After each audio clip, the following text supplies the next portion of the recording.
I got 20 mistakes. Well, folks, welcome back to Hotline with the hot people with the hot topics. I'm Sean Rush. I've got a hot hat. But no Sarah Jane Simmons, she's ill today. But we've got Bloxy, he's get a hot hat on, mate. And I'm here with Jeremy. It is Bang. Yeah. It is Bang. Jeremy Bang.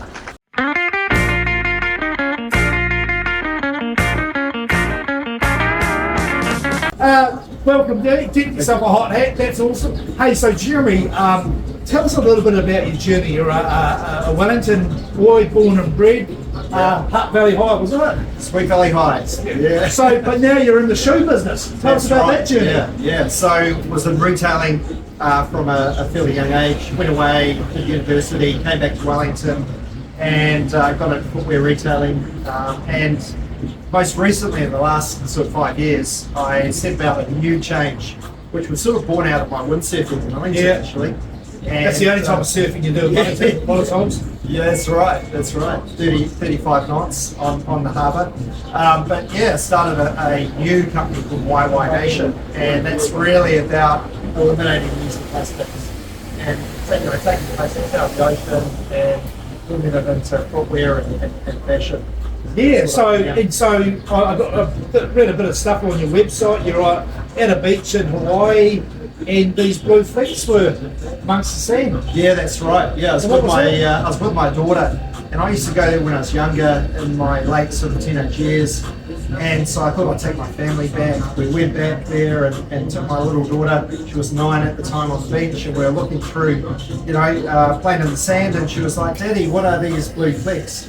And on closer inspection, I found out there was plastic, and there was plastic washing up on the beach in the middle of the Pacific. And I thought, why is this happening here? And then it was this whole sort of realization, well, why can't I do something about it? So that was the birth of the brand Waiwai Nation.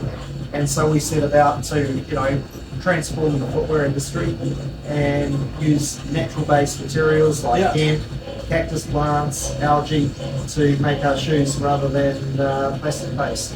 I'm really interested in the hemp thing because obviously it's got an association with marijuana, and so the whole right wing of New Zealand switch off. But actually, it's a bit more complex than that, isn't it? Yeah. It's a real. I think it's a building material of the future. It sucks carbon dioxide out. Do you just want to talk a wee bit about working with hemp? Hold on, I've got a question from the Facebook audience at Wellington Live. Who's the dog? They want to know where you're from. Oh, from Hutt. And what's your what about Bank shoes? He's the cameraman. Didn't you used to own Bank shoes? So that was my grandfather. Yeah. And my father that owned that. Excellent. Yeah. And how long have you been in the family with shoes? So yeah, I used to, after school, I'd go back to the back of the shop and I'd be sweeping the floors and putting the boxes away. And then by the age of 11, my dad said, "Yeah, you're old enough now. You can go out and sell." So I was that was answered. You can go back to your climate brand. We're talking about waste. We're talking about ocean waste. Yeah, but you can't turn plastic into shoes. Hey, who's the dog? Can you? Who's the dog? This is Bonnie. Bonnie Boxer. Bonnie. Yeah. Hey, Bonnie. Bonnie, maybe you can go back to being There's a Tasman. much more important discussion about you can't turn plastic into shoes, can you? Go on. Tell us That's about exactly right. Yeah, about 90% of shoes are made from plastics. And they just don't go away. You put them in landfill and they're there for 400 years, don't decompose. So, that's the whole point of Waiwai. On further discovery, we found out, there is actually these incredible natural materials like hemp that actually absorb carbon. We can utilise it for footwear. It's got these incredible natural properties like antibacterial and odor resistance. Which is an incredible and just a really comfortable, amazing product to wear on the feet. Durable? Incredibly durable. Yep. I'm wearing our new hemp product here. We've just released these with a number of companies in the US. And they are just amazing. I've got the plastic ones. They're hot and sweaty. And I can't take them off without washing my feet, as my wife says. I think we could get you a pair of these. Hook me out there. Well, that's amazing. So where do you produce these your shoes? Are you just local, or are you global, or a bit of both? So yeah, a lot of our R&D, product design, we all do here in Wellington. We've got an amazing team. You know, Wellington's a real great incubator for creative, innovative people. There you go, And, positive Wellington. And so we founded, you know, based ourselves here right in Wellington. I just live about 10 minutes from here. And it's fantastic. Most of our team have come out of Wellington, and then we have a team in the US, and they're working, you know, on our sales and marketing. Just going to change it up a bit.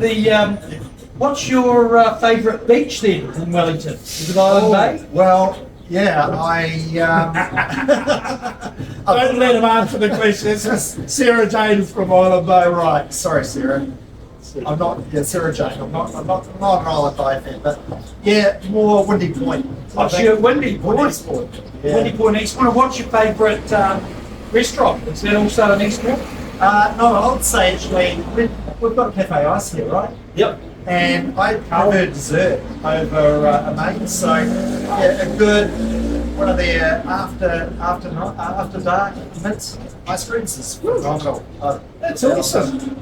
And so what's next for you? I'm guessing the business is going brilliantly. Yeah. And so bigger bigger footprint. Oh,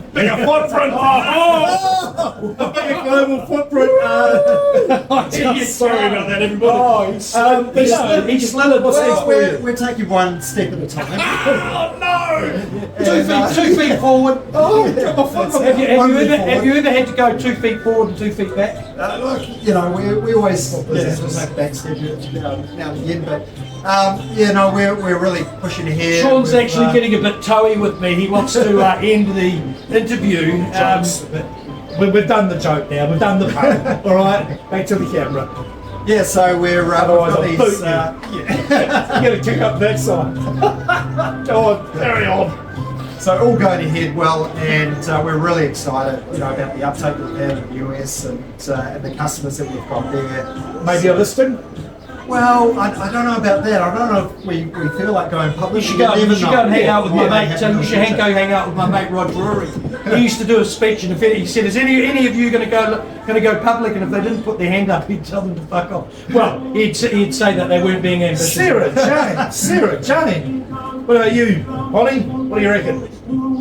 I think Bonnie could actually take Sarah Jane's spot. Roxy, you go back to the camera. Anyway, we'll wind it up, Jeremy. Hey, thanks so much for coming on, and brilliant to hear about. You just had an idea and you've taken it through, and now you're doing more to save the bloody planet than most Green Party. I shouldn't say that, but anyway, you might be a member of the Green Party. I'm trying to trip myself. Anyway, so thanks very much. Cheers, Bossy. Thanks, Bonnie. Cheers. All the best. Cheers. Thanks.